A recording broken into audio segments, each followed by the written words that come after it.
Les apôtres et les frères qui étaient en Judée avaient appris que les nations, elles aussi, avaient reçu la parole de Dieu.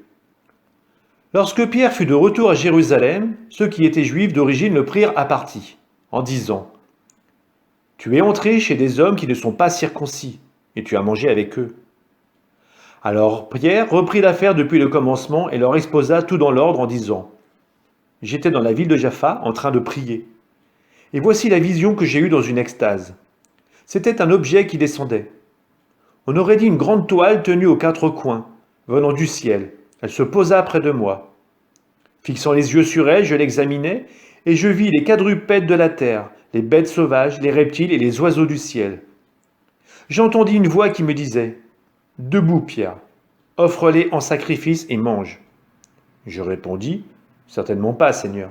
Jamais aucun aliment interdit ou impur n'est entré dans ma bouche. » Une deuxième fois, du haut du ciel, la voix répondit « Ce que Dieu a déclaré pur, toi, ne les déclare pas interdits. » Cela se produisit par 3 fois.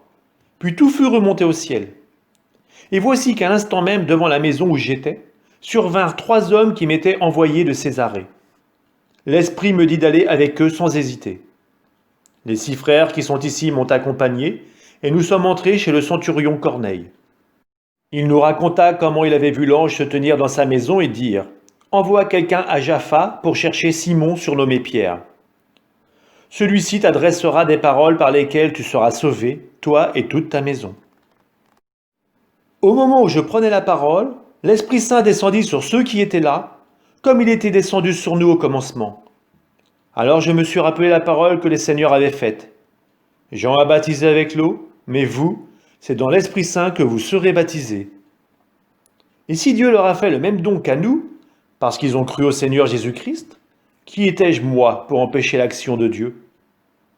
En entendant ces paroles, ils se calmèrent, ils rendirent gloire à Dieu en disant « Ainsi donc, même aux nations, Dieu a donné la conversion qui fait entrer dans la vie. » Les frères dispersés par la tourmente qui se produisit lors de l'affaire d'Étienne allèrent jusqu'en Phénicie, puis à Chypre et Antioche, sans annoncer la parole à personne d'autre qu'aux Juifs.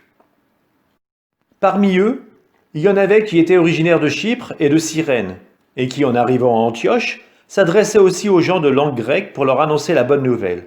Jésus est le Seigneur. La main du Seigneur était avec eux. Un grand nombre de gens devinrent croyants et se tournèrent vers le Seigneur. La nouvelle parvint aux oreilles de l'église de Jérusalem, et l'on envoya Barnabé jusqu'à Antioche. À son arrivée, voyant la grâce de Dieu à l'œuvre, il fut dans la joie. Il les exhortait tous à rester d'un cœur ferme attaché au Seigneur. C'était en effet un homme de bien, rempli d'Esprit Saint et de foi. Une foule considérable s'attacha au Seigneur. Barnabé partit alors à Tars chercher Saül. L'ayant trouvé, il l'amena à Antioche. Pendant toute une année, ils participèrent aux assemblées de l'Église, ils instruisirent une foule considérable.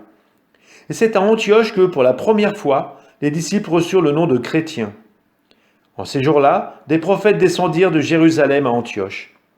L'un d'eux, nommé Agabus, se leva pour signifier sous l'action de l'Esprit qu'il y aurait une grande famine sur toute la terre. Celle-ci se produisit sous l'empereur Claude. Alors les disciples décidèrent d'envoyer de l'aide, chacun selon ses moyens, aux frères qui habitaient en Judée. Ce qu'ils firent en l'adressant aux anciens, par l'intermédiaire de Barnabé et de Saül.